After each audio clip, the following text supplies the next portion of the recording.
Um, I'd say they're arguably the best team in the NFL right now. 3-0. They've breezed past some good teams. They beat the Saints at the Saints, which is one of the hardest fixtures in the NFL, and Aaron Rodgers just looks like an absolute beast. So they're a lock for playoffs and probably get the number one seed at this rate. Yeah, I'll do I'm them actually next. going for a rogue one. I'm going the Ravens, and it's basically for one match. They were absolutely smashed by the Chiefs. Yeah. It was only 14 points, but if you watched it, it was woeful. Like the Ravens just couldn't move. Most impressive quarterback. Who are you liking here? I'll start off with my main man, Joey Burrow. He was the number one draft pick, so we all knew he was talented. But through 3 games, he's looked like an absolute beast. He's thrown. It's a miracle! Oh yeah! What about that one? Unbelievable! Balotelli, Aguero! Crowd cheers. Here's Siddle. Oh, the ball is close. He's given him. He's given him. Peter Siddle's got a hat-trick on his birthday. Welcome back to the On the Ball podcast. This is episode 71 of the show. Today, we won't beat around the bush. Today, I'm joined by Pilch once again. Welcome back, mate. Thanks, mate. Good to be back. It's not like you haven't been on the podcast for a while, but I think it's been a while since we've had a one-on-one. Miss them. The OG days of just Pilch and Cork talking about England and West Indies Test cricket. But yeah, before today, we're going to be recapping the first 3 weeks of the 2020 NFL season. We're going to be talking about teams that have impressed us, disappointed us, predictions we would like to change that have now changed after seeing the first 3 weeks, and then we're going to go through on the offense mainly, just position by position, talk about QBs who have impressed us, disappointed us, and then same thing for running backs, wide receivers, and tight ends. So there'll be a little bit of fantasy talk in the players section, but for the most part, it's probably just going to be normal NFL talk. But obviously, there's a big overlap there. But before we get into it, I never say this; I always kind of forget. But if you're watching on YouTube, feel free to subscribe to the channel. We're always pumping out content, about 3 episodes a week, and lots of NFL stuff. So if you like this, I'm sure it'll be useful to you just to sub to the channel, like and comment on the vid. And then if you're listening on whatever listening platforms, feel free to rate us and review us or whatever you can do there to show your love for the show. We greatly appreciate it. But we'll start with you, mate. So we're going to start with the teams. What team has impressed you the most over the first 3 weeks of the season? Well, one of them would have to be the Green Bay Packers. I'd say they're arguably the best team in the NFL right now. 3-0. They've breezed past some good teams. They beat the Saints at the Saints, which is one of the hardest fixtures in the NFL, and Aaron Rodgers just looks like an absolute beast. So they're a lock for playoffs and probably get the number one seed at this rate. Yeah, definitely impressive. And it's their divisions. Well, although the Bears are 3-0, we might talk about them in a little bit, but their division's looking a lot weaker than we were probably expecting. Yeah, I know in our predictions we had all the teams from that division kind of dropping a little bit, except for the Lions, but I think we did have the Vikings and Packers regressing, but it doesn't look like the Packers are really going to join them. The weekend really impressed me though. They'd kind of been relying on, well, not the whole team, but like Rodgers had kind of just been hitting up Adams every play like you were predicting in the preseason. But without Adams, it kind of tested them, and they showed that they're still good enough to put it up. I know Alan Lazard was very impressive. He caught, he might have caught like a 60-yard pass, but yeah, to pump the Saints. And although they only won by 7, I think it was actually a pretty comprehensive victory.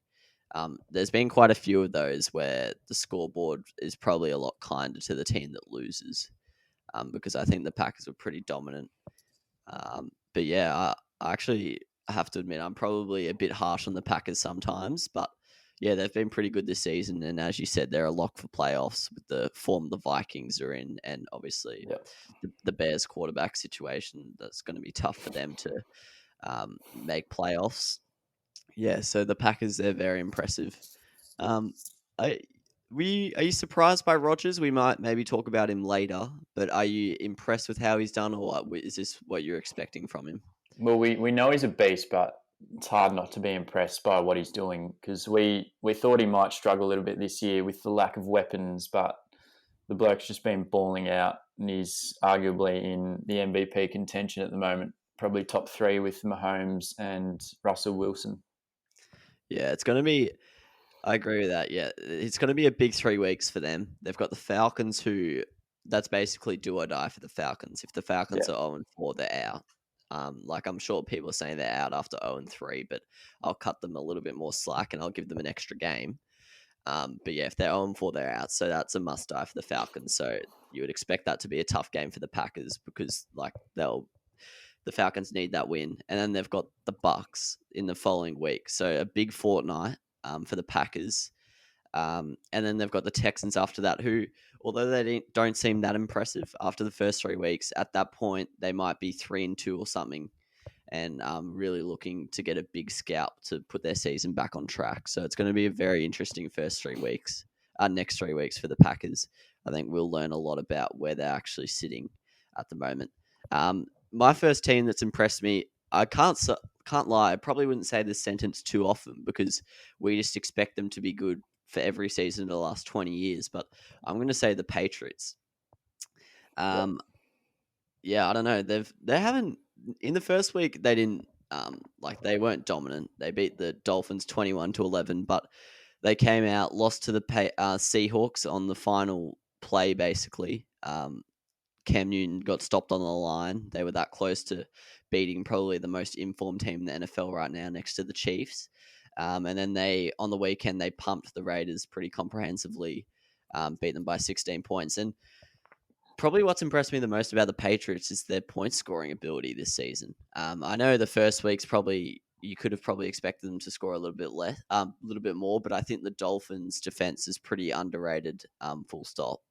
But to score 30 against the Seahawks and then 36 against the Raiders, who have been in pretty good form, for a team that struggled to score points last year with the GOAT quarterback, I think that was really impressive because that was probably an area we expected them to be a little bit worse in this year, especially early on. But similar to the Packers, they've got a big game coming up. They've got the Chiefs this week. And I'll be honest, I think the Chiefs are a bit of a different level to the Patriots. And then they've got the 49ers in 3 weeks. So, like, look, we might come back and after week 6, and we might have a different view on the Patriots if they're 3-3 or 4-2. But at the moment, they're flying. And yeah, I really like them. Just we'll talk about this later probably, but I actually predicted the Dolphins to sneak in above the Patriots. I was probably a bit stiff on the Patriots, to be honest. Wasn't sure what Cam Newton we were going to get, but ultimately, after this first 3 weeks, I'm pretty confident they'll come second, and they'll probably be closer to first and third. So yeah, I've liked what I've seen from the Patriots. Have you been impressed, or were you? Yeah, definitely. The big question mark was probably the quarterback situation before the season started, and Cam Newton's definitely surpassed all expectations there. He's been balling out, and that man could rush for about 15 touchdowns on the ground this season. He's just been doing it every week, and every time they're near the goal line, they snap it to him. He doesn't even look to pass. He just tries to get over the line. So he'll be big fantasy asset, but also big for the Patriots. Fans should be happy about that, I reckon. Yeah, I have to admit, when I made these predictions, I actually, because it's from our pre-season prediction episodes, I actually don't know if Cam Newton was there yet. So I'll give myself a bit of slack and I'll say that he wasn't because that might have been I don't think he was. Yeah, so that was probably a large point of my reasoning. What other sides do you want to get around?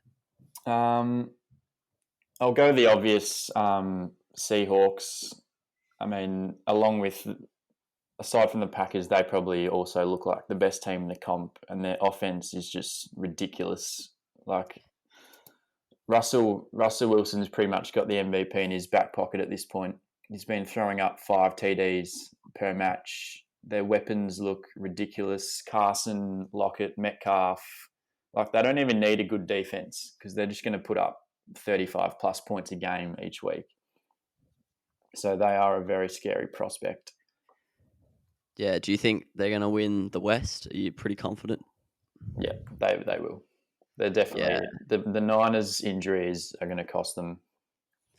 Yeah, the Niners were impressive on the weekend though, but yeah, I agree. I think the Seahawks, the way they're playing at the moment, they've played three pretty good teams, and although some of the scorelines have been close, they've been the better. They've been the better team in most of like the game time in those matches. And their draw gets pretty easy now. They've got the Dolphins, Vikings, and Cardinals, which could see. Geez, I might have to trade for a few of the Seahawks fellas. That could be a bit messy. Yeah, it'll be interesting to see how the Dolphins deal with Metcalf, because he's been an absolute headache for most teams. We saw what he did to Gilmore in week 2, just made him look like a rookie, even though Metcalf is basically the rookie. So they've got the Dolphins, Vikings, and Cardinals. So if they come out of that 6-0, obviously it will depend on how the 49ers are going, but it's going to be pretty hard to see them not winning that division and being an absolute powerhouse in that NFC conference. It's going to be interesting to see who snags the NFC first seed. We know now with the changes to playoffs, coming first, not second, is even more important because only one team gets the bye now. With the third wild card being added, so they're probably the prime contender right now next to the Packers. So it'll be interesting to see who snags that. I'm going to go for a bit of a left field one here. I'm actually going to go to the Carolina Panthers. They're 1-2, so it's probably a road call. But for me, it's just been the way they've played. I know we talked about it a little bit in the preseason, but we thought the Panthers were going to be absolutely useless. We thought their defense was just going to be leaking like 50s every week because they lost so many players last season. New quarterback, it was just new coach. It was just a complete unknown, and we were pretty negative on them. But ultimately, they've done pretty well. Week 1, they had a 4-point loss to the Raiders. Week 2, they lost to the Bucks by 2 TDs, and then on the weekend they beat the Chargers by 5. So 1-2 doesn't sound great, but considering the preseason expectations we had on this team, I'm pretty impressed. The Raiders, they're in pretty good form. So to lose to them by only 4 points is pretty impressive. The Bucks, look, they're a bit of a different class to the Panthers, so you'll excuse that loss. And ultimately, it's not even that bad, two scores. And then to beat the Chargers, although they are having their own quarterback issues with Taylor's injury, I think that's pretty impressive. So yeah, I'm really impressed with the Panthers and Teddy Bridgewater in general, to be honest. I think he's been playing really well and exceeded most people's preseason hopes for him this year. So yeah, the Panthers, I don't think they're going to be a world beater. They're pretty much guaranteed to come fourth in the NFC South, but I think they will be a tougher task for most teams than they were expected to be. And so like we keep saying, the next 3 weeks are going to be interesting for the Panthers. Given off current form, you would probably think they're a chance to maybe get 1 or 2 of these games, but they've got the Cardinals, then they've got the Falcons at home. They'll win that. Yeah, with the current form the Falcons are in, you can't write that off. And then they've got the Bears, who are in great form, but it is the Bears at the end of the day, and the choke is inevitable. So, I think it's a lot brighter than it was expected to be at Carolina. And I'm not saying they're going to be a contender in this season or even relevant, basically, but I just think they're going to be a lot better than the team everyone was expecting. Who are you going to next? I'll go the Rams next. I think a lot of people would have had them 4th or potentially 3rd in their division, and they look a lot better than that. At the moment, they're probably the 2nd best team in that division, arguably. And McVay looks like he's back to his old tricks. Like their offense looks really good this season, and we all know they've always had a good defense with Aaron Donald and that. So yeah, I reckon they're in a good spot. They were robbed against the Bills. I don't know if you saw that. I heard pass interference call at the end, so they should have won that, which would have them at 3-0. But yeah, they have had some good wins, and they should make the playoffs from here, I reckon. Yeah, I agree with you. Do you think they'll come third in that division though? Um, as opposed to second or fourth. Yeah, do you think they're not good enough to finish above the Niners? Or I reckon they are good enough to finish second, but third is probably the most likely yeah, outcome. But obviously, that division's the best division in the yeah. There's NFL. been talks that probably before this weekend, to be honest, because I think people kind of changed on the Cardinals, but there were kind of talks going into the weekend that they might be the first like division in history where all four teams make the playoffs. Genuinely Um, could happen. yeah, well, at the moment, last place is 2-1, so Yeah. yeah, it wouldn't shock me. And Um, I've been really impressed with Jared Goff as well. We know he had a stinker yeah, last season, but he's come out looking good this season. He does have good weapons, which helps, but he has looked good. yeah, he's playing the situation very well. Next up, you just kind of touched on it against the Rams, but the rest of my teams are kind of just similar to the Panthers. They're just bad teams that have impressed me that that they're not bad, basically. But this is my only other left field one. I've gone the Bills offense. So I'm not putting the defense in this because I think the defense has been very disappointing. But the offense, they've scored that they have had a bit of an easy fixture in the first 2 weeks, but they've put up 27 against the Jets, 31 against the Dolphins, and 35 against the Rams. And I think Josh Allen is clearly having the best like month of football in his young career. Yeah. Everything's just looking pretty good at the Bills. I was pretty confident they're going to be a top four player in that AFC. We had a bit of a debate in the preseason with the Steelers versus the Bills, but I think both of them. Well, not taking anything away from the Steelers, I think they're locked in for playoffs as well. But yeah, the Bills are looking guaranteed to top their division at the moment. The Patriots are in good form, but I don't think they'll get close to them. But yeah, they really struggled for points last year, similar to the Patriots. They just relied on their defense. Many times they would be winning games, 20-13, 20-17.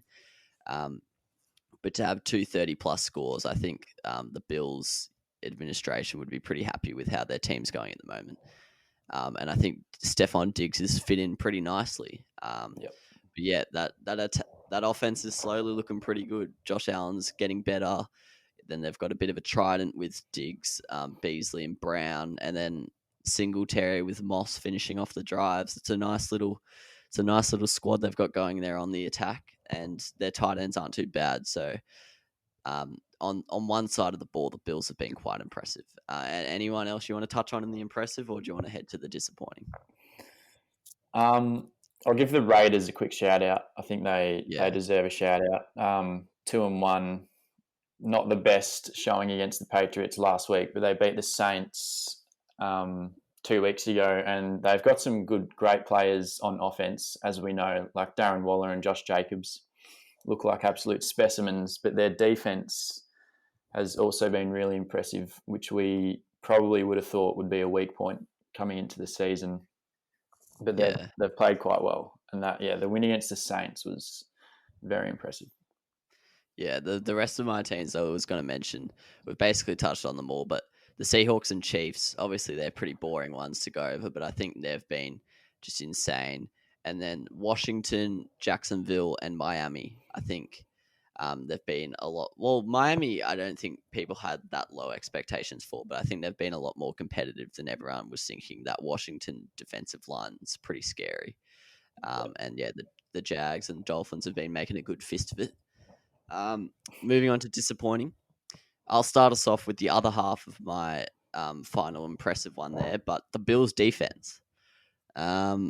They were probably coming into the competition as a top 3 defense. I don't know if that's completely true. Probably next to, probably top 5. I'd probably have the Steelers, Niners, and Ravens above them, but probably slotting in at 4th or something. But they've leaked 17 points to the Jets, 28 points to the Dolphins, 32 to the Rams. So something they built their team on basically over the last 3 years has all of a sudden become their weakness.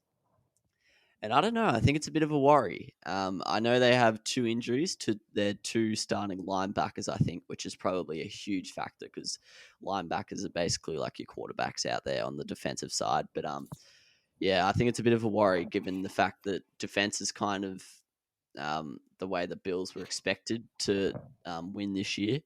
And although it's a positive that the offense is overperforming what they were expecting, I think it is a concern because I don't think we can quite rely on that offense to be great week in, week out.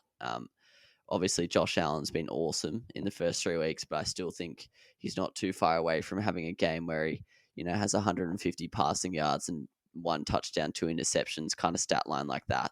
Yeah. So yeah, I think the defense, hopefully, it bounces back because I do like the Bills, but at the moment, I'd be quite worried because they're not like the Rams. They're pretty decent on offense. They've got some good points, but last year they struggled in attack to score points and to be leaking 32 to them, but more importantly, 28 to the Dolphins. I think they're pretty concerning figures there. So yeah, if I was at the Bills, I'd be a bit worried. They've got the Raiders coming up and then the Titans. So I think they'll be 2 good games to judge how their defense is actually going because although both those teams are decent, you'd expect a defense of the caliber of the Bills to, limit them to 20 points or so. So we'll see how they go there. Yeah. Who's your number one most disappointing, mate? I won't bring them up right now. First, I'll bring up the Vikings. Yeah. They stink. I think we might have predicted them to come. Well, I predicted the Lions as a joke, but I think we all said. Oh no, Curtis said second, but I said third. I said the Bears. Okay. But I have We to said say, what? when I said it, I thought it was a bit of a road call. Like I wasn't confident. Like I think most people kind of thought the Packers would regress a bit, and then the Vikings would probably stay the same or get a bit better. But they've looked absolutely woeful. Kirk Cousins sucks. I mean, he's lost Diggs, but like he sucks. And are they 0-3 or 1-2? They're 0-3, aren't they? Yeah, they've got to be 0-3. Yeah, they are. Yeah, and their defense like might be bottom 5 defenses in the NFL at the moment. Yeah. Like it stinks. They're conceding 40 points left, right, and center. And well, what did Derrick Henry have on the weekend? He had 119 yards. Yeah, and 2 touchdowns. Yeah, he did have like 35 attempts, but yeah, it is Henry and it is Derrick Henry, but that's still pretty bad. Yeah, but their secondary sucks as well. Like they're conceding so many yards to wide receivers, so they've got to do something about that, or we might be seeing them get Trevor Lawrence. Yeah, I don't know what's going on there. They kind of let a few players in the defense go, and I know they brought in, I don't know how to pronounce his name, but I think it's Yannick Ngakoue to replace Everson Griffin, but yeah, they've lost Everson Griffin and they lost Xavier Rhodes, who, from all reports, was pretty bad last year, but I think he started the season pretty well, to be honest. So yeah, they've got to pull something out of their hat because it's not looking good at the moment. Some of their stars on defense aren't doing that much. You got Harrison Smith, who once upon a time was like the best safety in the season, in the league, and he's not looking that good at the moment. So yeah, really disappointing from the Vikings. I think they're probably the biggest loser of this opening 3 weeks, in my opinion. Yeah. I know you're pretty low on one other team, but yeah, for me, the Vikings have been absolutely woeful. We do have to admit they only lost on the weekend by 1 point to a decent Titans team. So it's maybe like I don't think they'll come last in that division or anything. And I still think second's definitely not out of the realm of possibility for the Vikings. But I'd be quite shocked if they made the finals, if they made the playoffs, because I think just the power of the NFC South and NFC West this year. I think. Yeah, you'll have to have 10 plus wins to be looking at a wild card. I don't back them in to reach that point from here. Next up, I've gone the Philadelphia Eagles. Probably a bit of a cop-out one, really, but I don't care. Someone has to point out how bad they've been playing. Lost to Washington, got whacked by the Rams, and tied with the Bengals. Yeah, it's just been a bit of a shocker. I'll be honest, I predicted them to finish above the Cowboys. I was a bit of an anti-Cowboy. And still kind of am, to be honest. I don't think they're that good, but I'm more anti-Eagles and anti-Cowboys now. Carson Wentz, look, obviously, from all reports, their O-line's completely battered up and they've got no one and it's just a train wreck. But look, Wency, I'm still kind of hanging on his. I think it was 2018 when he was going to win the MVP and then got injured. But yeah, look, I'm starting to that image of him in my head is starting to fade, and I'm now starting to think of 2 interception Carson, and Yeah. week in week out. It's getting a little bit silly from him. And this year, it looked like he actually had some pretty good weapons. Some of them have been injured, but I think slowly they're all starting to get on the park together. But the results aren't coming. Yeah, that result on the weekend was really disappointing. So yeah, and unfortunately, mate, listen to this. They're going to be 0-6. Well, 0-5. They've got the Niners, the Steelers, and the Ravens. Oh, Jesus. Mate, Carson's Mate. going to be benched by week 6. That's Hurts actually cool. will come on. Or they'll just tank and get Trevor Lawrence. Yeah, it does have to be said. Their fixture gets a lot easier after that. They've got the Giants twice, Cowboys and Browns. But yeah, it's not good at all. What were you going to say? Yeah, I was going to say that Wentz sucks, and we're probably going to talk about him later in the potty in the disappointing quarterbacks. But yeah, he's been atrocious in my Yeah, that division. yeah. Look, it's not great. It used to be one of the best in the comp. Like early 2010s. They were all pretty decent, but yeah, now I remember Washington used to come third, and they would push for the wild card when they had Kirk Cousins. But yeah, nowadays no good. Probably the worst last year. Would you say? Do you think they were the worst division? Yeah, definitely. Yeah, and this year they're definitely looking like continuing that. Although the AFC South might be contending with them. But yeah, who's another disappointing team for you? Yeah, well, I'm gonna roll straight onto the Cowboys after talking about the Eagles. Their offense has looked decent, which it was last season as well, but they're also in the argument for the worst defense in the NFL. And the only reason they're not 0-3 is because the Falcons pretty much gifted them that win with some absolute shithousery. But they deserve to be 0-3, and I actually don't know who's making the playoffs in that division. They're making playoffs, but they're getting whacked, I reckon. Yeah, they definitely will. They will make it though. It's just dog that they're in a crap division. But Mate, yeah, I'm not even going to lie. The Giants are a sniff. No. They've had a tough run of games. But anyway, yeah. Either way, they all suck, and yeah, the Cowboys suck. Their defense sucks, and Amari Cooper sucks as well. So yeah. I know I look like an idiot because I was the one getting around Philadelphia preseason, but I can't cop people fell for Dallas in the preseason. Yes, I do think they'll get better. It's only their first few games with the new coach, so things will get better from here. And their fixture, it hasn't been the easiest, but yeah, I don't know. I wasn't copping people coming out and saying they're going to be a Super Bowl contender. yeah, I want to say in the game against the Rams, I think they were down by 3 with a minute left, and they had to go 80 yards, and they were throwing 3-yard passes out wide to Amari Cooper and just getting 3 yards. So I don't know what's going on. Mike McCarthy might be a joke, the same as Jason Garrett, but yeah. Yeah, I don't know what's going on there. But luckily for them, they've got a pretty easy run of games coming. They've got the Browns, Giants, and Cardinals, so they're likely going to be 4-2 at the end of week 6 and going to be sitting pretty to win that division once again. Oh no, they lost it last year, but yeah, they'll be pretty. I'm pretty confident they'll win that division, but I don't have high hopes for their playoff dream.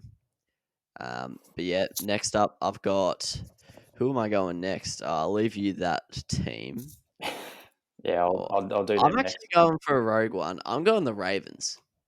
And it's basically for one match. They were absolutely smashed by the Chiefs. Yeah. It was only 14 points, but if you watched it, it was woeful. The Ravens just couldn't move. It was really bad. And I'll be honest, I think we might talk about it later, but I think Lamar Jackson's been pretty disappointing this year. Yeah. Round 1, he came out, smashed it through 4 touchdowns or something. We thought everyone was kind of expecting him to maybe even the balance a little bit this season of passing to rushing. And then week 2 and week 3, he's just gone back to old Lamar. And I think a lot of it is down to, we talked about this the other day, but I think a lot of it is down to their weapons just are not good enough. And a lot of the times he's running and he doesn't even want to run. He's just kind of running because there's no one to throw to. Mark Andrews absolutely rubbish on. Yeah, had a stinker. He dropped one in the end zone and he dropped quite a few in open play that would have resulted in first downs. I think they're not using Marquise Brown that well. They're trying to hit him on like flat targets for 40 yards rather than doing like the Russell Wilson big arching pass 60 yards and let him run onto it because he's going to burn any cornerback in the league. I don't know what's going on there. And they're 2-1, so it's probably a bit harsh to say they're disappointing, but I think that week 3 result really just showed they haven't taken any strides from last season. And I think it's going to be hard to see them do much better than they did last year. It is early in the season, so probably got to cut them some slack. But I think Lamar said this in his post-match presser, but at the moment, the Chiefs are the Ravens' kryptonite, and there's not really a way they've worked out how to stop it. And they've got, how long do they have? Like 14 or 15 weeks to work out how to stop them in the playoffs. And if they can't work that out, they're in big trouble. Watch the media get around them in the next 2 games against Washington and the Bengals, and life will be great in Baltimore once again. But let's not forget this game. Anyone else? Oh, well, you haven't even got to your main team yet. Yeah, the Atlanta Falcons. It kind of hurts because I've developed a liking to the Falcons this season. I like Matt Ryan. I like Julio and Ridley. I think they're all beasts.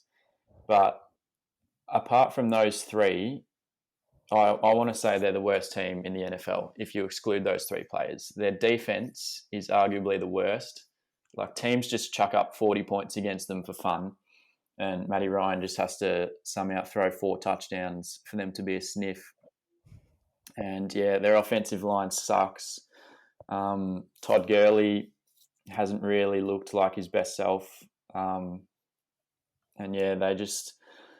Dan Quinn, the coach, I think he's in big danger of being sacked soon if they don't start picking up wins. Because, like, did you see the Cowboys? The onside kick against the Cowboys. Yeah, you told me about it. I didn't see the video. Literally, the Falcons didn't know the rule that they could pick up the ball before it went 10 yards or something, and the Cowboys recovered it and kicked the field goal.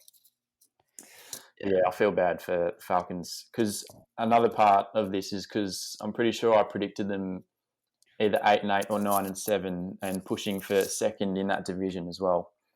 And I had them as second. Yeah. I was low on the Bucks. I thought the Bucks were going to come third. Falcons were going to finish above them, but I think that's probably one I'd like to have back again. I think it's because we thought their defense had improved, but it just looks shocking. So I'll be honest. I think the situation in they've been disappointing because of the expectations we had. We were expecting them to be playoffs, but I don't think it's doom and gloom completely there. They have had hard games, but it's the way that they've lost them has just been... The weekend. The weekend was the first one where I was a bit like, okay, lads, this is getting a bit shit now. How can you concede 3 touchdowns in a single quarter to lose the game? It's just a joke. Yeah. But anyway. And I know Matt Ryan has done so much for this team and he carries them in most games. As you were saying, he's usually forced to score 45 to get a win. Yeah. But on the weekend, I do think a lot of the blame has to fall down to him. He was pretty average, 19 from 38, 1 interception. I think they had a chance to have a game-winning drive, and they went like 4 and out or something, and then Foles just went and scored a touchdown. So, Julio was out injured, and Russell Gage did a concussion early on in the match, so he was throwing to some myths. But he did have a poor match. Yeah, but the Bears scoring 30 against you, come on. Yeah, come on. That's shocking. It's the Bears, lads. They don't score more than 20. And unfortunately for them, it doesn't get any easier this week. They've got the Packers. And it's not looking good for them. They're probably going to be 0-4. And then, yes, their fixture does get easier, but 0-4, it's bloody hard to make the playoffs from there. They haven't even had their division games yet. So that's probably where their playoff hopes have the only chance of like being alive if they somehow whip out 2 wins against the Saints and Bucks. But yeah, right now it's not looking good at all in Atlanta. All right, that's all our disappointing ones. The other teams I'd like to mention the Giants' offense. We had big hopes for them, and I think they've been pretty bad. They've played some great defenses, but yeah, it's not looked good there. Been The unlucky with injuries too. Yeah, that's very true. The Saints, don't really know how they went unmentioned in this, to be honest, but Yeah. What is going on there? they've just been woeful. I don't want to admit it because I like Drew Brees, but yeah, at this point, I think we've realized that their whole playbook is just built to Michael Thomas. And then yeah, that's it for me. Anyone else you want to quickly mention? Nah, that's all. That's all the main ones. We'll let the others predictions slide. you want to change. What predictions do you want to change? I've got a lot that I want to alter. I've got 5 divisions. I want to alter them, but I'll just say my main one because we've kind of mentioned all the teams I want to talk about. Yep. But I want to push the Raiders. I had the Raiders 4th in that division. I thought the Chargers, Broncos, Raiders were all going to be very close, like a win or two between them. But I think the Raiders. I'll be honest. I think injuries have helped. I think Drew Lock being injured has definitely helped their cause, but I think they'll be quite comfortably second. The Chargers and Broncos just don't have enough points in them to win many games. So yeah, I'd like to push the Raiders 4th to 2nd for me. What's your main change you want to do? Well, the two I've already talked about them, but the Falcons and the Vikings. I had them both with positive win records, and they both suck. But also the Cowboys as well. I think I had them very high, and it's going to be. I don't think there's any world where they end up with anything better than 8-8. They'll still win the division, but they look shit. But yeah, there's a lot of divisions I want to change my order, but I probably won't go into it. The other main one is probably, for God's sake and reason, predicted the Browns to finish above the Steelers, which Oh no, that's not aged very well. But yeah, the Browns aren't even going to be close to the Steelers. I don't think they'll get within 6 wins of them by the end of the season. All right, now onto the players.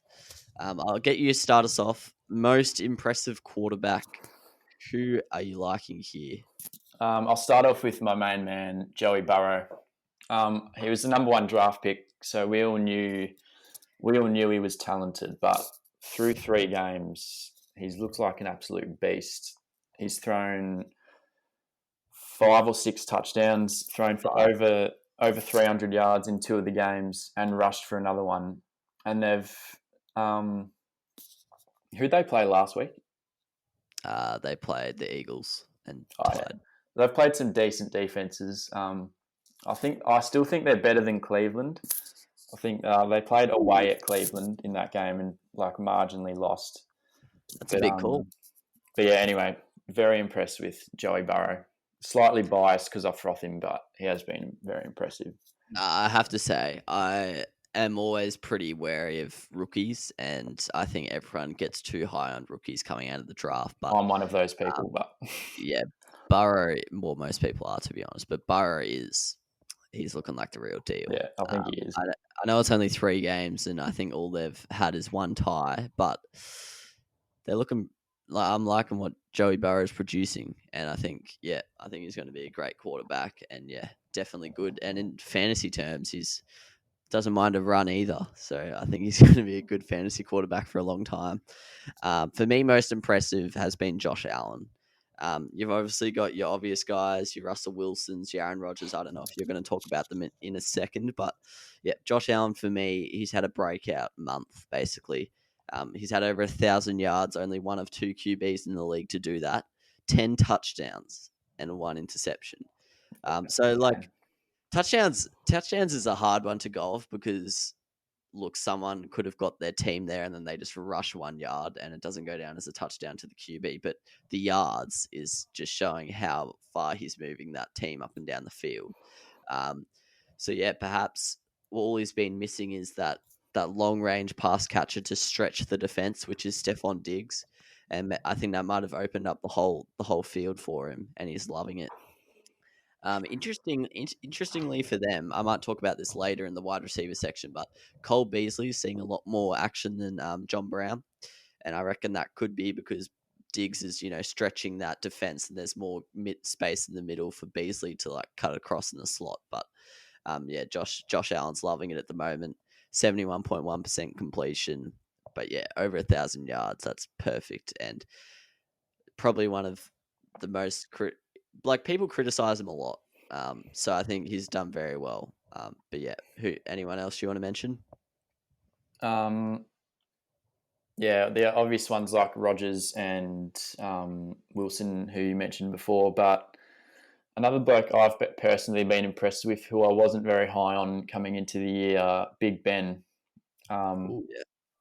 He's looked like his old self. He looked shaky in round one. He was missing a few easy balls, but he still threw 3 touchdowns, and since then he's looked good throwing touchdowns. I think he's helped by his weapons. One of the blokes I'll talk about in the wide receiver section, but he has looked good, and the Steelers look very good. I actually think they're a sniff to come first in their division. Really, that's a big call. I probably wouldn't go that far, but I do think they're going to be right up there. Looking around 12 wins, I'd say. But yeah, I like that call. He's come back a lot better than people were. Well, maybe not people were expecting, but people had a large range of what they were expecting. He's probably right in the top end of that range. Yeah. Next, I've got Teddy Bridgewater. Yeah. I have to say his stats are probably inflated because of game script. I think a lot of games he's just been allowed to just launch. And now with McCaffrey out, they're probably going to throw it way more than they would have been originally. But he's thrown 871 yards, the 7th most in the NFL, and he hasn't thrown many TDs. But as I was saying, you can get your team there 1 yard out, and it doesn't count to you. So Yeah. I don't think TDs is the biggest stat. 2 interceptions, look, that's probably going to be expected when you're basically just slinging it. But yeah, I think he's doing really well. I kind of had high expectations on him when it got announced, but then over the preseason, my expectations kind of dropped a bit because I just saw what he did at the Saints, and I thought he was going to be pretty good. But over time, I got a little bit less on him, and then fantasy is not really relevant, so I was like, oh, maybe he's actually not going to do that well. But yeah, he's come out and he's looked really, really good. So yeah, Teddy's impressed me definitely. Yep, I agree with that. He's looked very good. Yeah, and then I don't know if you have any more, but I think you mentioned it before. But in the impressive teams, you said Jared Goff, and he's also impressed me. Eighth most yards in the comp. Something we could not have said about him last year. So yeah, I think he's been pretty good. Anyone else you want to touch on? No, that's all for the impressive. All right, disappointing. Who are you leading us off with? I'll start off with Carson Wentz. He's probably the main one. A lot of people, including myself, had high expectations. Kind of thought he'd go back to his old ways with getting a few weapons back, but no, it's not the case. Their offensive line is depleted. He's been under a lot of pressure, but he's just looked woeful, throwing interceptions, barely moving the team up forward. Miles Sanders has had 15 targets, and he's a running back, so they're all short-range targets, and he's only caught 6, which means Wentzos has been missing some 5-yard passes left, right, and centre. But yeah, I'm kind of worried about him, to be honest. Yeah, I love Carson, but yeah, it's not looking great for him, to be honest. I'm worried. Definitely the main man there. Oh, look, this guy's still pretty young in his career, so I don't really want to crap on him, but I've got to mention Dan Jones. Yeah. I was in fantasy, especially, I was expecting him to break out in our high ceiling. When we were talking about ceilings, we said he was had top 5 potential. Yeah. But yeah, I don't even think he's in the top 15, maybe not even the top 20 right now. In yards, he's had 699, which puts him in 22nd. Justin Herbert or Herbert. I'm just used to the French oath. Justin Herbert. I'm sure they say Herbert. He is only 40 or 50 yards off, and he's played one less match. And yeah, that's just saying something. But yeah, 2 touchdowns, 4 interceptions is the That's the worrying thing. Not so much the touchdowns. Like, as I said, I don't really care about touchdown, but 4 interceptions, that's more than one a game. That's pretty worrying. And yeah, look, I think it's just getting a bit worried about D Jones now. Yeah. I know quarterbacks, they take a while to get going, and he'll have the whole season under center, so I'm sure he can improve. And if, as we mentioned before, they have played some tough defenses, so probably going to factor that in. But yeah, he's been underwhelming for me so far. Yeah, I'm a big fan of him, and he has not looked good, but I think he's been unlucky as well because he's lost arguably his two biggest weapons on the offense in Saquon Barkley and Sterling Shepard, and their offensive line could be the worst defensive line in the NFL. Looks disgraceful, and as you said, they've played hard games, but I think the Danny Jones stocks are pretty much gone for this season. Yeah, well, when I'm picking Fitzy over him in fantasy, I think we know. Yeah. To be honest, I'll pick Fitzy over most people, but I picked Trubisky over him last week and he got benched. But all right. Anyone else you want to mention for disappointing? I've got your two men actually, both on here. Lamar. I'll let you talk about the other one. I'll go Lamar. Oh, I don't even have the other one, so maybe talk about the other one. Okay, I'll go Drew Brees then. Yeah, it's just the first 3 weeks have just shown, we touched on it before, but just how important Michael Thomas is to the offense. And Brees is starting to look like he's incapable of throwing more than about 15 yards at a time. And he's pretty much just been carried by 2-yard screen passes to Kamara so far this season. It's a joke. It's actually a joke. How does it work? I don't know. The one against the Packers was just gross. But it's so obvious, but you can't commit to it because then you would just go somewhere else. But yeah, I'm worried about him and the Saints as a whole. Their defense has been pretty bad as well. Yeah, which is that's true. That's their main strength probably. But yeah, not looking good there. Do you think he can get back to form? Definitely not asking for my fantasy team. I mean, he's going to get Michael Thomas back, so that's definitely very good for him. So he's not going to be throwing 50-yard touchdowns, but he'll have. The thing is, he's still very accurate. Like you look at his completion, and it's always like 20 for 25, but they're all just 5 yards. So he'll be fine. I think he is slowly regressing with age, but I'm sure he'll be fine for the end of the year. It's more just how he goes in playoffs. It doesn't really matter how he goes at the moment. Yeah. But yeah, as a team, they're a bit disappointing. But yeah, Lamar, you touched on it. That weekend, I think he had 75 passing yards or something. It was just, it was pretty bad. He hasn't had an interception, which is a good thing, but he should have had one on the weekend. I think some bloke dropped one, but yeah, it's not great. He's in one of the best offenses in the league, and he's operating at 112 yards a game. I know their main strength is running, but that opens up the field for passing. And everyone there's always this argument whether he's just a running back, and he is very strong that he isn't, but the question's got to be asked. Mate, it's fucked how he has an absolute stinker, throws 75 yards, but still gets 18 fantasy points. Is actually he is such a hack for fantasy, and they're playing. They've got a really easy fixture. I can't remember who I said they're playing before, but two bottom feeders and then the Eagles. So, look, I think they're going to bounce back, and post week 6, I'm sure we'll all be singing their praises again. But yeah, it's not great. And just quietly, I don't know how this bloke has avoided mention in this discussion yet, but Kirk Cousins. We talked about him disappointing, but the bloke. What is he averaging? 73 yards a game. Wait. Surely not. Oh, no. That was before last week. Nah, that's his rating. Sorry. I looked at the wrong column. That's still what? Oh, no. Wait, sorry. I've completely dogged the blokes with their yards per game. Lamar's is 190. Cousins is 207. I was looking at the wrong column. But yeah, look, it's not great. What was that game? He had I think it was against the Colts last week. 100 yards, 3 interceptions. 40% completion. Oh, it's just woeful. But yeah, Kirk Cousins just can't move the boys. 6 interceptions, I believe. Oh, he's tied with Wentzos, the boys. But yeah, not great. Kyler Murray cheekily throwing 5 interceptions there, creeping up on us. But yeah, not good from Kirk Cousins, and yeah, as we mentioned, just not really good from anyone on the Vikings. But yeah, that's all I've got for QBs. Anyone else you want to shout out? No, let's move on to running backs. Yeah, all right. Most impressive running back. I'll start us off. Yep, I know who you're going. Do you? Your man. I am going my man. I was going to go your man actually, but I'm going my man. Go your man. I'll go my man.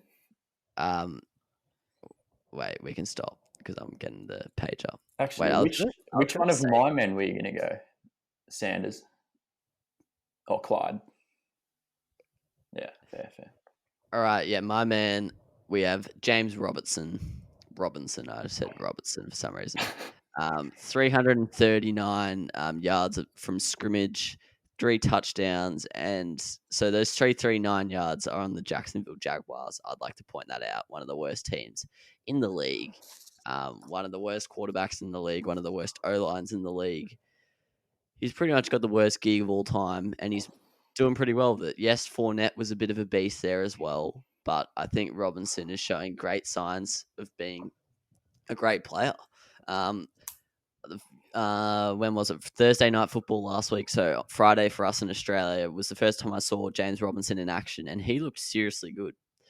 Miami aren't known for their past rushing defense, well, so far this year anyway, but I think he made them look pretty bad. Yes, he kind of benefits from a lot of dump offs because Minshew's not great, but I think in his running game in general, he was pretty good. He's averaging 4.9 yards per attempt, so that's pretty handy for an undrafted rookie on a bad team.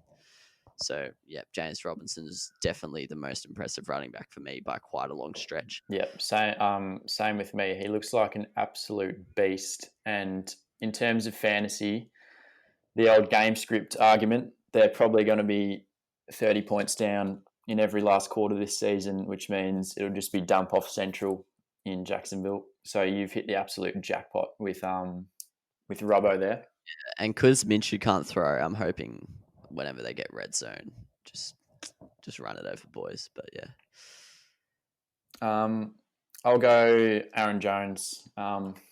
This is a bloke who I very wrongfully doubted in the preseason, and I want to admit that right now and take it all back. He looks as good, if not better, than he did last season, and he's going to chuck up another 15 touchdowns. Probably going to win old mate Peasley our fantasy league while he's at it. But yeah, they've got arguably the best offensive line in the NFL, which he does benefit from, but he's a god. So yeah, definitely having a cracking season. I think it was week 2. Yeah, where he absolutely balled. But yeah, definitely doing well and standing up in Devontae Adams' absence in that offense. Before we get into I haven't even finished yet. Most impressive running backs, Clyde Edwards-Helaire for me. I know you were huge on him.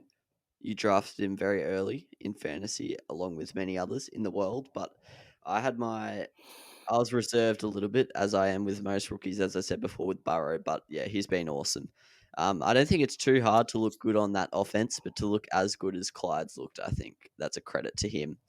He's averaging 5.2 yards a touch. Yeah. He's only had 1 touchdown. Come on, lads, give him some footy. But yeah, every time he runs, he looks like he's going to score a touchdown. Just a bit of a weapon, really. And I think if he was on another team, he'd be dishing up bulk rushing yards. But, I don't know whose benefit it is, but thankfully he's on a team with Patrick Mahomes, so he doesn't have to run that much. But whenever he gets his chance, he's always there. Very impressive. But yeah, Clyde Edwards-Helaire looks like he's going to be a superstar for quite a few years. Anyone else you want to mention? Yeah, agree with that Clyde call. Stoked to have him on the team. Give Kamara a quick shout out. Don't really need to talk about what he's been doing, but he's been a beast. And I'll give my other man, Miles Sanders, a quick shout out. A few people were 50-50 on him coming in. He missed round 1, but he's looked elite, and he's been playing all 3 downs. So he's got the passing workload in his back pocket. and he's had 95 yards in each of his 2 matches, and he kind of looks like he has to carry that offense because of how bad Wentzos looked. But yeah, he's a bright spark for Philly. 45 touches in 2 games. That's pretty spicy from Miles. I don't know how we've gone this whole episode without talking about the Titans COVID thing, but we've done it. Good footy from us. Did you see that game got postponed this morning? I went on Fantasy Cast, and I've seen Quinn's projection go down to 50 because of Juju and Derrick Henry. What's actually happening? Like, is there a chance it's still being played on like Tuesday or something? Yeah, it's still being played. It's just being pushed to Monday or Tuesday. So Tuesday or Wednesday our time. But yeah, I don't think it's that big of a deal. I think they're still playing and going ahead. Just at a later date. And also, did you see Ron Rivera's comments about Dwayne Haskins? No, I did not. Yeah, people reckon he's not going to be starting too much longer. Oh, really? Who's their they got Kyle? Was it Kyle Allen that they brought in? Well, yeah, they've got him, but they've also got Alex Smith, and apparently they're both true. chances. But yeah, I don't know where Ron Rivera stands on Alex Smith, but yeah, people are saying he didn't draft him, so there's a strong chance that he just flips him off straight away. Because if you don't draft someone, you probably don't have like the connection with them that, like, you know, when you draft someone, you want them to be a B, so you cut them a bit more slack. But he's probably going to be ruthless. And what do you put up, like 3 interceptions or something on the weekend? I don't know. Yeah, the bloke sucks, and I feel bad for him. Yeah, most disappointing running back. I think they're all my players. I'm going Kenyon Drake. I'm going Kenyon Drake as the first guy. Look, I've sorted by yards from scrimmage, and I'm seriously scrolling here. Still can't see him. There he is, 38th. Cheers, mate. He's had 59 touches. For some context, Kamara's had 58. Jones has had 60. They are the top 2 in yards per scrimmage. So my man's getting enough of the footy. He's just not doing anything with it. Yeah, look, it's just been pretty bad from him. He hasn't had much in the receiving game, but running the footy, just not much has gone for him, really. 4.1 yards per average, which is just on the cusp of being absolutely crap, and only 1 touchdown. Yeah, look, it's not great from him. Yeah, I had big hopes from the way he finished last year. I thought he was going to be a top 5 running back, but that's looking like that draft pick has cost me the competition, which is good to see. Good to see. You know, you've lost it from week 4. Yeah, he played the first 2 weeks. He played the Niners and another good run defense. So I kind of thought like, oh, he'll bounce back. But Washington, yeah, they got a good defensive line. But week 3, Detroit Lions, shocking run defense, and he didn't get it done. I think it's partly because of Kyler. Yeah, Kyler rushes all the touchdowns, which in fantasy that hurts big time. But yeah, that yards per attempt's not good enough. What about you? Most disappointing running back? The really obvious Joey Mixon. Yeah, look, it's not entirely. In fact, it's not his fault at all. Some absolute prick called Giovanni Bernard exists and still plays on 3rd down, even though Mixon is 6 times the better player than him. And the Bengals O-line is... I thought they added a couple pieces to it in the off-season, and I thought it actually might improve, but it's just been shocking again. And he's averaging about 3 yards per carry. So, yeah, Joey, he needs to get out of there because I still think he's one of the most talented running backs in the NFL. Yeah, Joe Mixon, 3.2 yards per attempt. That's like Jesus Christ. Montgomery was doing more than that last year, fellas. No touchdowns either. Yeah, it's been pretty bad. He's had 59 touches, so more touches or the same as Drake, and even less yards. So, yeah, 2 of the worst there. And I'll shout out Todd Gurley. I was big on him in fantasy. I was ballsy. Thought he was going to somewhat return to his peak, but yeah, 52 touches, 200 yards. It's just not been great from him. 4 yards per attempt. So yeah, look, it's not been good. The game script's going to dog him a bit this year because he doesn't play on when they're looking to pass. Like they bring out Brian Hill or whoever that myth is. But if they're winning games, he still looks like he's getting the reps along the ground. Yeah, I'm not concerned about his touches, really. It's just more he's not doing much with them. Yeah. Like, I'm probably going to stick with Gurley because at this point, I don't think I could trade him for much. But yeah, I'm not too worried about Gurley. I just don't think he's going to be as good as I was expecting. But I think he'll be fine. He'll probably just be like one of the worst RB2s you can have, though. Yeah. Anyway, I'll probably start James Robinson over him most weeks, to be honest. Yeah, that's a good call. Like, he'll probably be more on fixtures, but yeah. All right, most impressive. We're starting to get up there in time, but I'm chilling. Most impressive wide receivers. I feel like you're probably more of an expert on this topic than me, to be honest. But who are you going here? I've got a lot written down here. I'll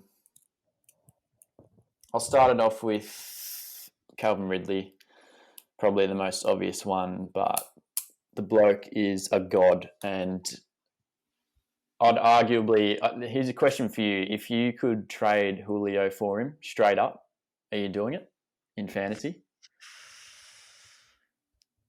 Didn't I offer that to him last week? I think it was like you offered that as part of like a bigger thing. Okay. Yeah, I'm getting to the point now where they're probably dead even. I think Julio's still like the alpha and like better player, but that means he cops the. Yeah, it's like Juju in 2018. Yeah. When you cop the second cornerback, life's good. And Ridley looks seriously good. So he's just been balling out. So yeah, hopefully with the Julio injury, teams have seen what Ridley can do. And then when they come back, it's a bit more of an even thing with the defense. But I think Julio has been too good for too long now that Ridley is just going to be left open more often than not. And Ridley's the touchdown man as well. Yeah, exactly. Yeah, he's a bit of a beast. He catches the long ones as well. He's averaging 16.6 per reception, which is like almost large. That's almost Mike Williams kind of stuff there. All right, most impressive for me. I'm probably going to go the man we talked about before, but same team, third receiver, Russell Gage. I didn't know too much about him going to the season. I've seen the name, but that's about as far as I could say I knew about him. But he's had 186 yards in 3 matches as the third receiver for 2 of them. And yeah, that's just really impressive. That's basically all that needs to be said about him. 17 receptions in 3 matches as the third wideout. I know they throw it a lot, but that's a lot more than most third wideouts. And he was probably the standout week 1 and 2. Week 3, as you said, he got concussed, so he came off a bit early. But I think it was week 1 where Julio, Ridley, and him all had 9 receptions, 12 targets. Yeah. So yeah, they've got a pretty beast passing game, Atlanta, but that's probably the only thing we can say good about them. But yeah, I think he's been pretty good this year. Who else are you picking from your large list, sir? I'll go my boy Deontay Johnson. I was really high on him coming into the year, and he's definitely broken out. He honestly looks like the alpha. Like I think he had double the targets of Juju in the first 2 weeks, and unfortunately he got concussed early in the second quarter in week 3. But what that bloke does after the catch with ball in hand, he honestly looks like Kamara, the way he jukes blokes. Like, it's actually silly. And he also had a punt return touchdown, which got called back because one of his teammates did a flag, which is karma for what he did to Juju in round 1 last season. Do you remember that? Genuinely simple. Yeah, I was just saying, was that him or Moncrief? But yeah, go on. Yeah, no, it was him. But yeah, he looks like a beast, and Big Ben likes to target him as well. Yeah, next up, yeah, that's a great call. I like Deontay. Next up, I think this guy's gone very unnoticed, but Robbie Anderson. I think he has had this bloke. I think he's had an awesome start to his Carolina career. I feel like it was a bit of an underrated pickup. I think it turned their weapons into solid with DJ Moore and Samuel to pretty beast. When you've got 2 top 10, top 15 receivers, and then Samuel's probably the best third wideout going round.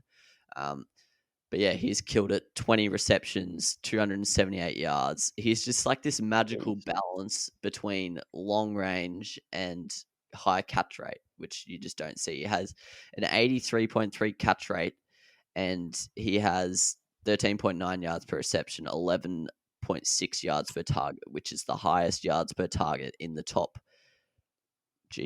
In the top like 50 people. If you sort by receptions in like the top 50, that's the highest yards per target. So he's copping a lot of airtime, a lot of long range, but he's also juking them a lot, which is probably actually another thing to shout out Bridgewater for. That's probably a lot down to him. But yeah, Anderson, I think his yards are boosted. I think he had one like massive TD in the first game. He might have gone like 80 yards or something like that. But yeah, that's been really impressive how quickly he's, assimilated into that side. And him and DJ Moore, though Moore's kind of not lived up to the hype so far this year, he's slowly getting better, and they're kind of looking like a tasty tandem. Anyone else you want to that talk about? one? He just shows how shit the Jets are. Because I mean, he was just an absolute myth on the Jets, chucking up 40 yards a game, and now he's a beast. So, By the way, I know you're not big on him, so you probably agree with this.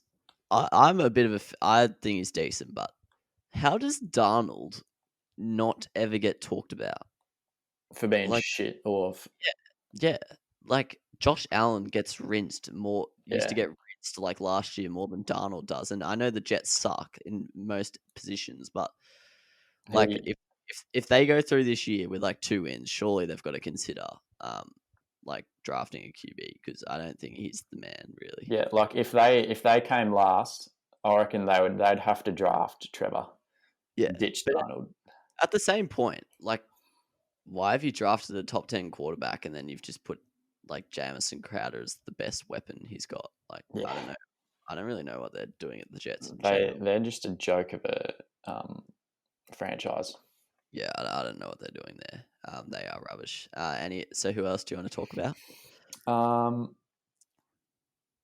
Justin Jefferson, Or just week 3, Justin? Or week three, Justin Jefferson, but did someone you pick him can't. up on the waiver wire? Yeah, I snagged him.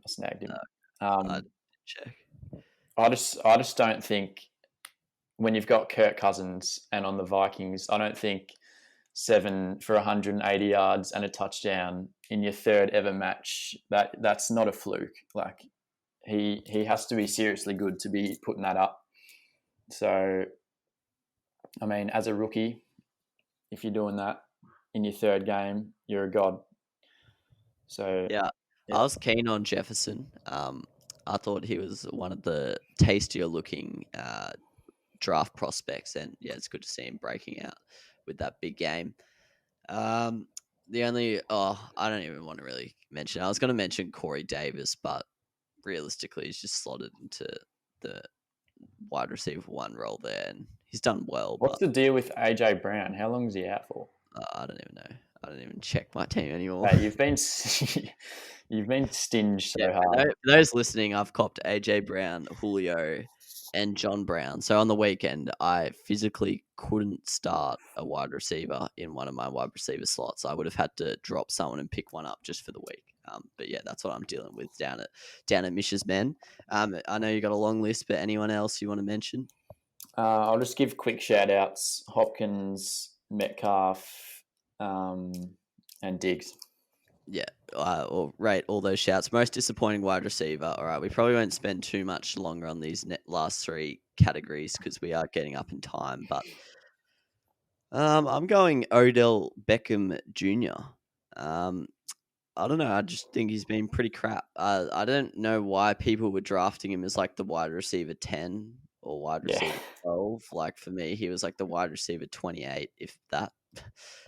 So he's rolling at a 50% catch rate, which is what you want to see. And the funny thing is, I think a lot of this could be down to Baker G. Mayfield, but 7 yards per target, and he's operating at a 50% catch rate.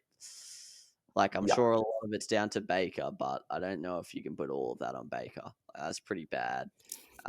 Averaging 51 yards per game, which isn't the worst, but when you're meant to be one of the best wideouts in the competition, that's pretty bad. And overall, I think that whole Cleveland passing game's been pretty crap. I think might talk about Hooper later, but I think Landry, Hooper, and him have all been underwhelming. Yep, I had Landry on mine, and I don't think we mentioned Baker in the disappointing quarterbacks, which we definitely should have, because that bloke sucks balls. But I'll go Landry's one, but I'll go T.Y. Hilton from the Colts. Yeah. I mean, he's he's getting old, but I mean, he's meant to be the alpha receiver on the Colts, and he's just been putting up about 30 yards a match, and I'm pretty sure he's past it now. He's no longer relevant.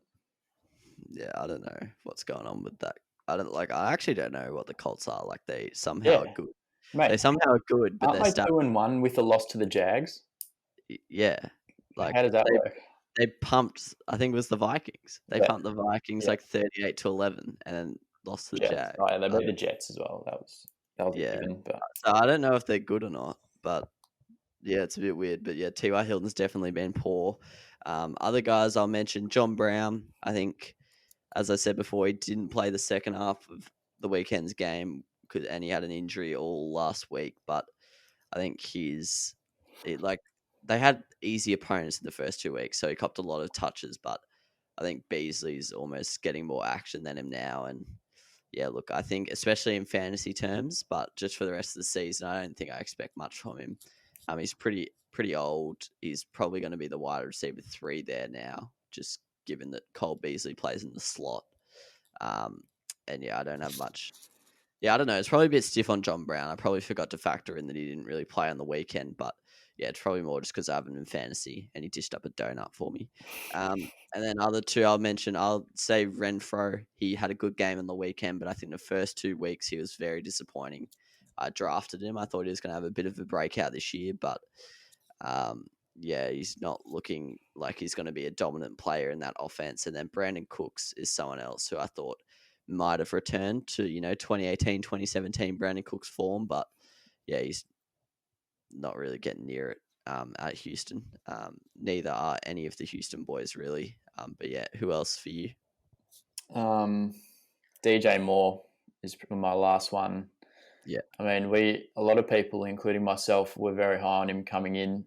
Bridgewater, definitely an upgrade on Kyle Allen, and considering how much they've been throwing the ball, his numbers have been pretty underwhelming, and Robbie Anderson's been blowing him out of the water. So, yeah, I'm not really sure what's going on there. But yeah, I don't get his stats are weird. He's had 26 targets, but he's only had 14 receptions. Yeah, I don't know if that's him or Teddy, but yeah, his yards per target aren't that high. So I don't know if he's just having a shocker or Teddy's not doing well. It's always tough with that catch rate stat. You never know whose part it is, but yeah, it's not great. Anyone else? Chris Godwin has been unlucky. I think he did his hammy on the weekend and he'll miss a couple games, and he got a concussion a couple of weeks ago. So, but when he has been on, hasn't looked like he did last season. He's kind of looked like just your decent receiver, and yeah. That old Tampa offense is a bit strange, but I'm sure it'll click into gear eventually. Tight ends, I'll be honest, none of the big guys have really I guess we expect them to be good, but I've got a few myths going. For me, it's probably Noah Fant. He's been the most impressive. We along with most probably predicted the breakout, but 184 games and 184 yards in 3 matches for a tight end. That's pretty good. 2 touchdowns, 14 receptions in one of the worst offenses in the NFL. That's pretty bloody handy. Did I steal your thunder there? I did have him, but I had a few breakouts. Jonnu Smith from the Titans. Yeah. I don't know. He honestly looks like a god, and I drafted him in the last round and dropped him before week 1 for Eric Ebron, which I'm still kind of... Yeah, you look pretty shattered about that, mate. Yeah, but that's all right. Got Darren Waller anyway. But yeah, he's looked very good. Yeah, and then 2 other guys I'll shout out. Jimmy Graham.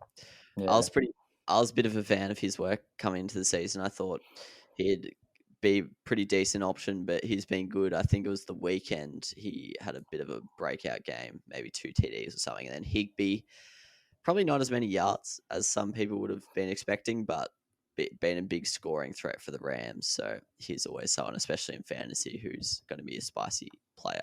Anyone else you want to touch on there? TJ Hawkinson as well. He looks like he's breaking Yeah. out. He's looked good for the Lions.